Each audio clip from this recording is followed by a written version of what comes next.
Hello and welcome. I would like to talk about a ship in the new British cruiser line, the Tier 9 Neptune. First I'll talk a little bit about the ship and then we'll just jump into the gameplay. So she is very similar to what the Minotaur is, but she is worse obviously because she is Tier 9. She has 12 guns instead of 10, but they are in 4 turrets rather than 5. But overall she plays very similarly to what the Minotaur does, and she is just as fragile. As you can see, the yellow part is the citadel and the blue part is the plating. And this is what the citadel looks like. So basically, if you're fighting this kind of a ship, you can simply just shoot pretty much anywhere with AP and you will citadel her. But as you can see, her plates are 16 millimeters. While the Benson has 19mm plates, which means that technically the Benson is tankier if you exclude the Citadel part. She has 45,000 HP, which is a little more than what the Minotaur does. Her guns are longer range, but you're never going to use that. They are shorter reload. Her torps are pretty much the same, which means that they are both excellent torpedoes. The AA is slightly different in that she has 7.2 and 8.6 kilometer AA guns that are affected by manual AA, whereas on the Minotaur it's only the 8.6, but the Minotaur should still have better AA. They should be the same speed and more or less the same maneuverability as well. In terms of concealment, she is 1.2 kilometers worse though. She has access to the same consumables. Hydra in the first slot, radar versus smoke in the second slot. The radar is the same as US ones, and repair party in the last slot. Repair party is very powerful in them. I use these modules. The gun broke. The thing that makes your guns not break. Then AA guns, then main battery reload, and I am currently using propulsion, but this isn't useful. I think damage control is better here. But they are both minor, so it doesn't matter. Steering gears, obviously, because it's a cruiser, and then concealment, because, again, it's a cruiser. In terms of skills, I use basics of survivability, although you could go for basic firing training. Both are pretty valid, and neither are spectacularly useful in the ship. Expert marksman, and superintendent on the 3rd tier. 4th tier, I'm using AFT, although you could use manual AA, but I believe that one would be better for just the Neptune. The Minotaur, in my opinion, benefits more from AFT. You could also use survivability expert. And obviously the tier 5 skill is concealment expert. So, it's finally time for the match. I am in the tier 9 Royal Navy light cruiser, the Neptune. It's only a 5 versus 5 because this one happened even later at night, I believe, than the Minotaur matches. And there's something I would like to mention about the RNCLs. Namely that many people will now have played at least a little bit of them and found them incredibly disappointing, and I agree. I think the lower tier Royal Navy light cruisers are pretty damn weak. They get better the higher tier you get. I think the best ship in the line is the Minotaur tier by tier. And the second best would be probably the Neptune, I guess. She is very similar to the Minotaur, just weaker, and that's how it should be with tier 9 versus tier 10. It's a match on the map Mountain Range, and because it's a 5 versus 5, we have to definitely concentrate. The enemy, Dmitry Donskoy, gets spotted immediately at the B by our Kagera. I will be sailing slightly further ahead, but when I start getting closer to the mountains over there, in the sea cap, I think I'll just stop and start shelling. The other reason why I don't want to open fire right now is because the Donskoy is so far away, I would miss. Even this 13 kilometers, it's 8.6 seconds. So these are almost as bad as US destroyer arcs. I use Hydro because I don't know where their destroyer is, and torpedoes could potentially be on the way, and you know, that's a potential threat. If you noticed, I started slowing down before I used smoke, and then I smoked, because you need to be at pretty much below, or at half speed before you can start using smoke. Otherwise, what happens is that he will simply slide out of the smoke. And as you can see, there isn't all that much that Donskoy can do to negate the damage that I fire at her other than angle towards me. But it takes still a very long time to deal the damage. The damage is pretty high in like damage per minute, but the alpha damage is very poor. I guess maybe if you hit more shells at once it'll be easier. She starts reversing, so obviously I aim behind her. You can tell that she started reversing by the fact that the smokestacks are spewing smoke in the wrong way. But now the damage seems to be really weak, right? Look at that, that's like 1000 damage, but she is starting to show more and more broadside, which is very, very useful. I noticed the thing that aiming is very important on how you aim. It can make the difference between literally 0 damage and like 2000 damage per salvo. And I obviously don't have the aiming part quite down yet. You really want to hit the superstructure area. But it's goodbye for the Donskoy. This is actually a very big deal because they, you know, it's a 5 versus 5. Losing one ship is 20% of your ships. But now you can see me shooting at the Izumo. And as you can tell, 12 seconds to get there. That's a really, really long time to go that range. But did you just see that? That salvo was 10,000 damage. Well, you might say, oh my god, 10,000 damage in one salvo. Yeah, that is amazing, but the problem is that you can only do it once. Pretty much any ship you can fire at with cruiser AP that doesn't citadel can deal a lot of damage in the first salvo, but the next subsequent salvos will be at most half of that. Because apparently, for some reason, there is some extra HP on battleships in the armored areas or something like that that gets depleted really, really quickly when you fire your first salvos. That's why the first AP salvo does so much damage all the time. Like, go into a training room and pick, like, I don't know, a Kutuzov or a Chapayev or, you know, something that has, like, 155mm AP. Or a Cleveland, I guess.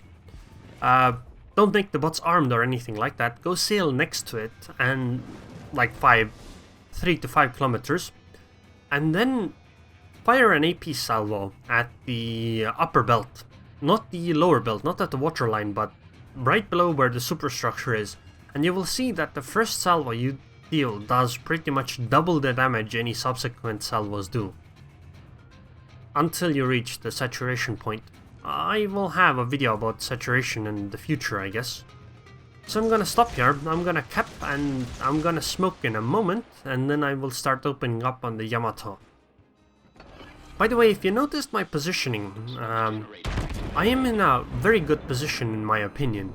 The Yamato is going backwards, so obviously I'm gonna fire backwards. At least I think she is going backwards. I am not 100% certain of that though.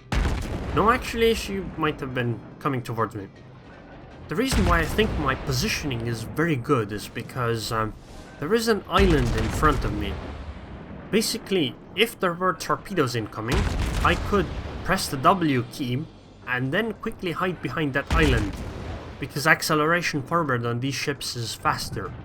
And that will put me behind an island, so even if the DD had predicted the fact that I would start accelerating forward, those would not be able to hit me. The other reason or useful thing with this is that if my smokescreen dissipates, I can use that island to hide behind. Because I don't think I can kill this Yamato. As you can see right now, the aiming point is very important. Like, you could see that I did like no damage with 2 salvos in a row. Because I aimed too low. The shells would hit the main batteries and just bounce. But now I aim higher so that I can hit the superstructure. Although, to be fair, I am trying to find out where exactly I should aim to deal more damage. So now the Yamato is making, in my opinion, a pretty big mistake in terms of fighting against me. Obviously she has to turn because of the torpedoes, but look at the damage. Look at how the damage starts ramping up now that she shows broadside instead of being straight head-on. 4,000 damage. 6,000 damage. Well, no, that's actually 8,000 damage. 7,000 damage. 3,000 damage. Okay, torpedoes are reloaded again. My smoke dissipates right now, so I need to start moving immediately. I accelerate forward. And as you can see, the Yamato is going to blast me away in a moment. Hopefully I don't die to this. And that was like 80 to 90% of my HP gone. So luckily though, I used this island here, so now I can hide behind it. Unfortunately, I accelerated a bit too far forward. So now I need to turn and hope that the Yamato doesn't get the second salvo off. Also, you just saw how ridiculous this heal was. I lost 80% of my HP and now I'm back to half my HP again. Somebody ran the numbers and I believe it was something like a Minotaur can take 140,000 damage before dying. But oh my god, the Yamato did get the second salvo off and I almost died again. Fortunately though, my smoke is up in a moment and I use my smoke immediately. Hopefully those HE shells don't set the fire. Please don't set the fire, please don't. Okay, very good. Seems it's okay. So now, I don't have a shot on the Yamato because of the island, but the island saved my life, so I'm not really going to grumble about it and try not to shoot the island because, well, the island saved my life.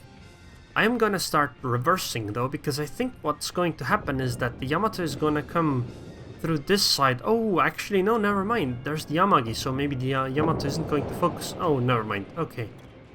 I was afraid that I might have to fight the Yamato. Well, not really afraid. I was actually looking forward to it, but it's fine if the Yamato or Amagi took out the Yamato. My repair party is on cooldown because I already used it on the first salvo. It's gonna come off cooldown in a moment, then I'll be able to heal up again.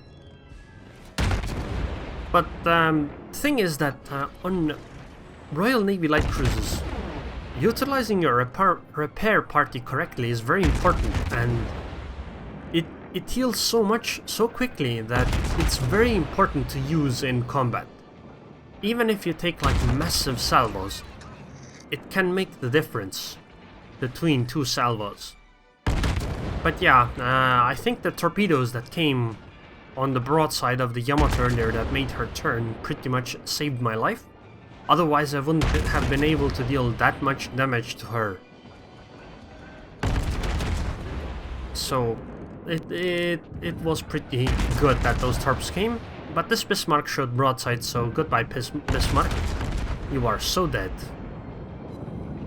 Smoke is going to dissipate soon though, I will have to move. By the way, if you don't want to learn smoke timings and pay attention to the clock, one thing you can do with every other smoke charge except the last one is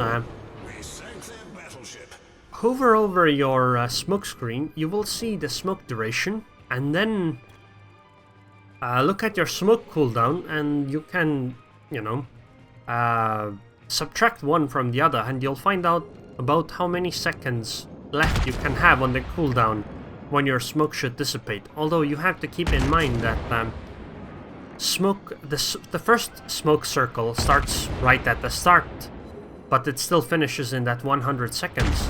So if your smoke lasts 30 seconds, then only the last smoke circle will be accurate to the number. So if your smoke, so let's say that your smoke lasts for 130 seconds with your smoke duration, you know, the time it spews the smoke is 30 seconds, but you are only standing still and using smoke, then you actually get smoke only for 100 seconds. So you have to keep that in mind, but I really like using it. The only downside is that when you run out of smokes, then on the last smoke, you are so used to not doing things in another way that the last smoke screen you'll just forget about it. But anyways, we have 4 ships left, they only have 1 DD, so now it's time to hunt the DD. So, because this game's pretty much finished and we just have to fight the DD, I'll talk about the line itself. So I think that there's 2 reasons why the lower tier Royal Navy light cruisers feel so weak. One reason is that the armor scheme for some lower tier battleships and cruisers, I guess, is different than it is on the higher tiers. Namely, they have this so-called, well, some of them, the higher tier ones have this so-called all or nothing armor scheme, where they armor the vital parts of the ship very well and keep the other parts at weakly armored. This way, you know, it'll be more difficult to citadel them, and it'll save on weight, etc, etc, but what it does mean is that low caliber AP can penetrate it easily. The, you know, non-armored parts or weakly armored parts. Like even the Yamato has like 32 millimeters covering most of the ship, and only some parts are like 400 millimeters. The other reason is just that the light cruisers don't feel strong enough because their guns aren't strong and they are fragile, and their accuracy is pretty poor. I guess in terms of like you can't fire at long range, so you are susceptible to damage, yet you have to get reasonably close to the enemy. And I believe that such a combination makes the game quite difficult for them. Especially at lower tiers, because the armor differences can be so big in one match there that you just sometimes can't do anything. Like Bayern and the König have armor that's so thick at the upper belt, that's like 200 millimeters, that you just can't reasonably penetrate it. So Bayern can show you broadside quite often and still be reasonably fine. The other thing is that, well, ships like the Kaiser against ships like Caledon or Caldeon, I'm not sure which one it was.